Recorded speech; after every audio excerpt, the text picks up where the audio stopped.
Students, आज हम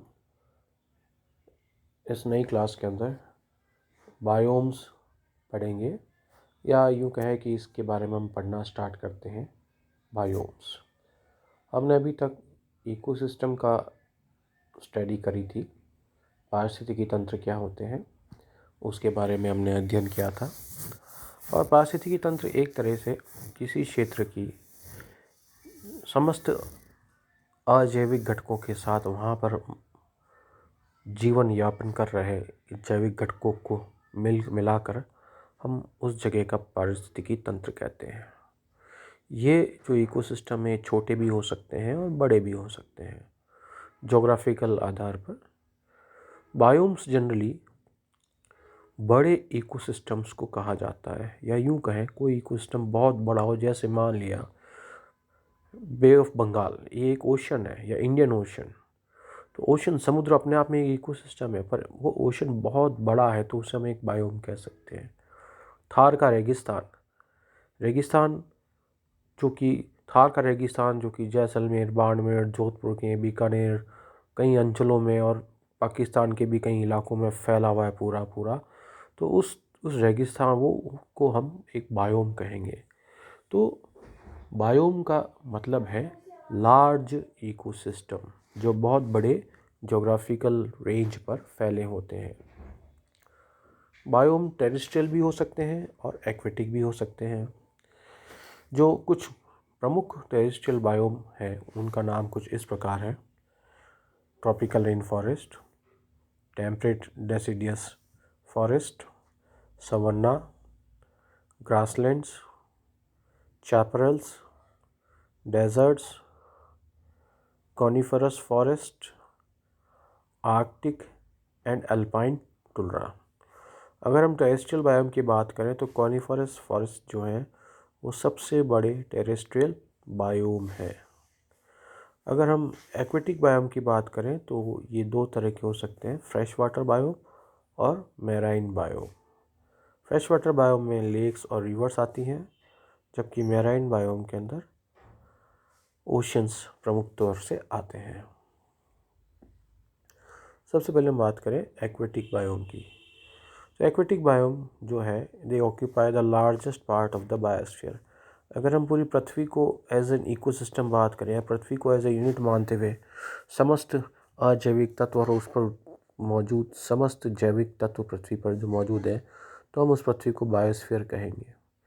तो अगर हम इस बायोस्फीयर की बात करें तो इस बायोस्फीयर पर सबसे बड़े जो बायोम है वो एक्वेटिक बायोम है, और उनमें भी कौन से? Marine biome. तो दो प्रमुख तौर पे एक्वेटिक बायोम्स होते हैं, एक तो मैराइन बायोम और एक दूसरा आता है फ्रेश वाटर बायोम।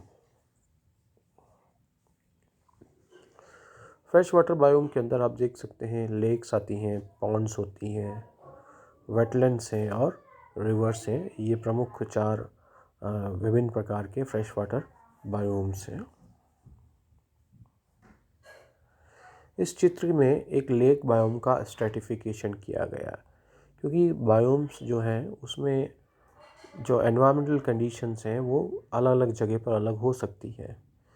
तो जैसे आप इसमें देखेंगे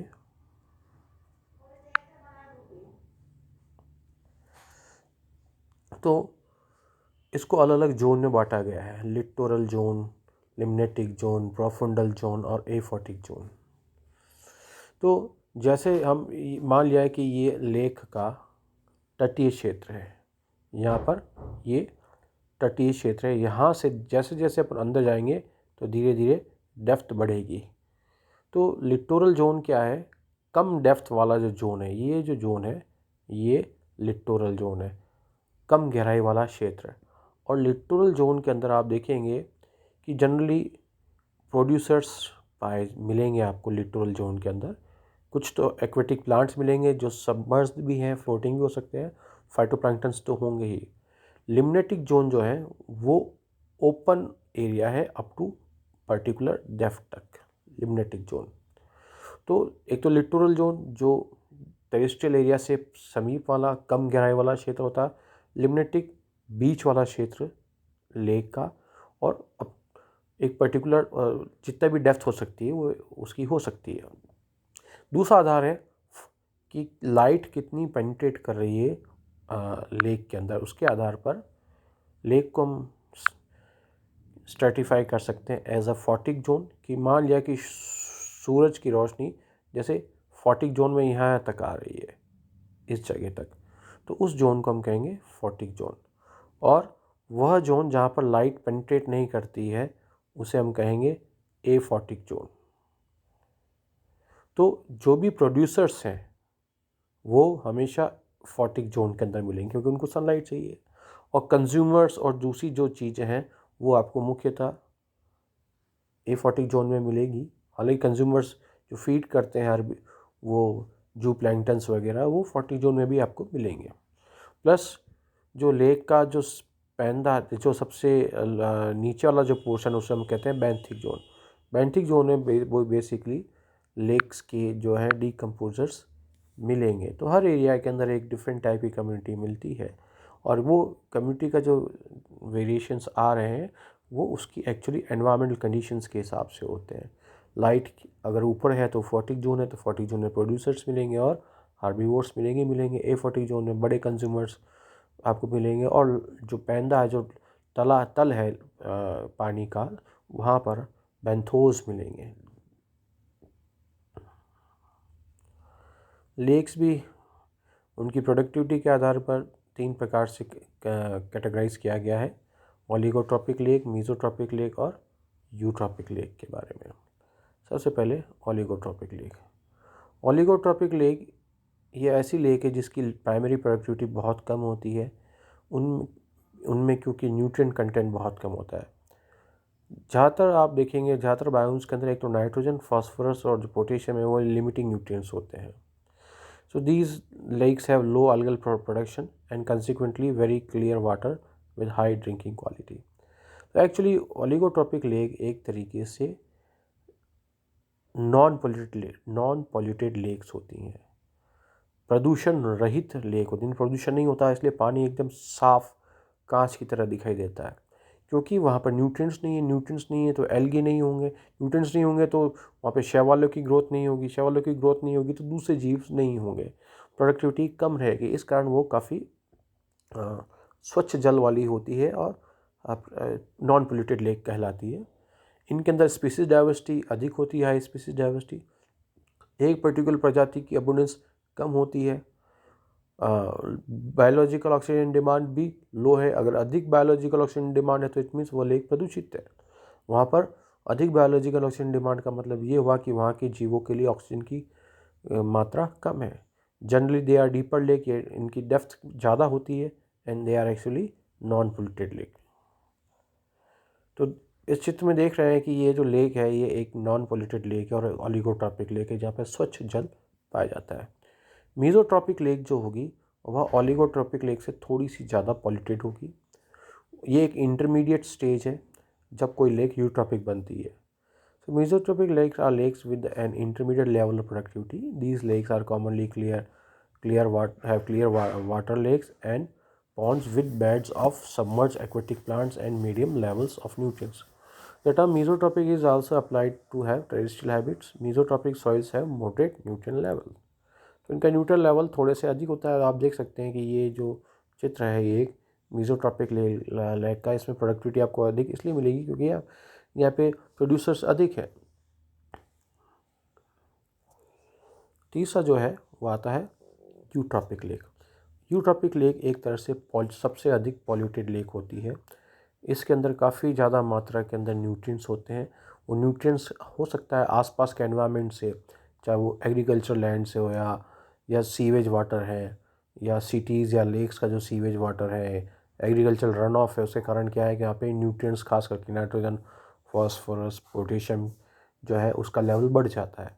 उसका लेवल बढ़ने से ये होगा कि वहाँ पर एल्गल ग्रोथ ज़्यादा होगी और एल्गल ग्रोथ बहुत ज़्यादा होगी, एक्सटेंसिव, इसको एल्गल ब्लूम कहेंगे।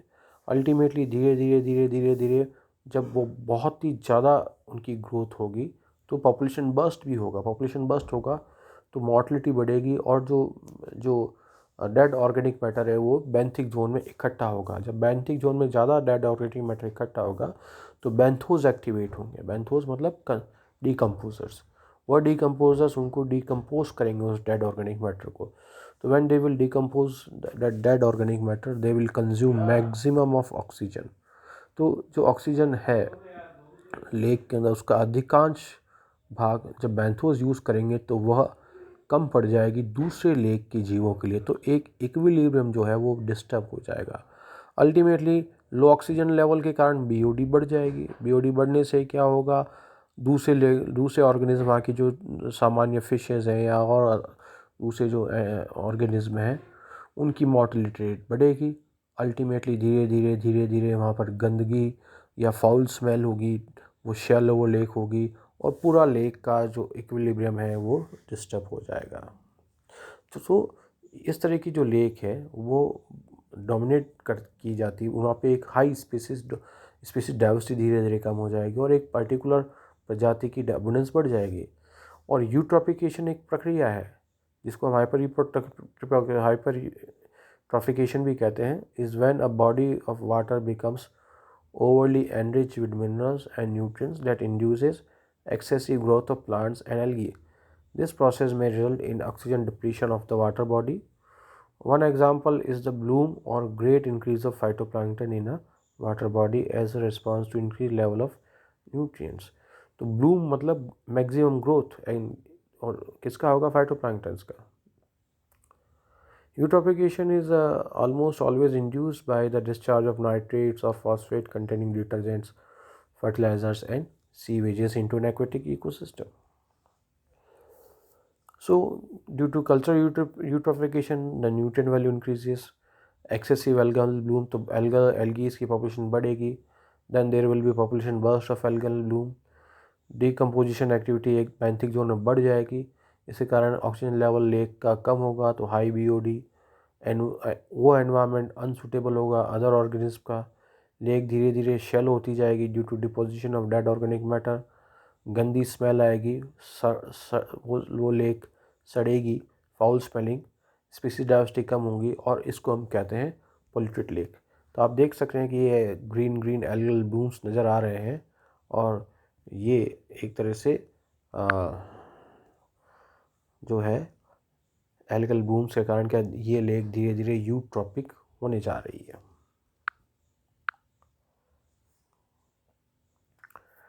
तो स्टूडेंट्स आज हमने थोड़ा स्टार्ट किया है बायोम्स का। बायोम्स में भी हमने आज फ्रेश वाटर बायोम की स्टडी करी है। अगली क्लास के अंदर हम मैराइन बायोम्स के बारे में स्टडी करेंगे।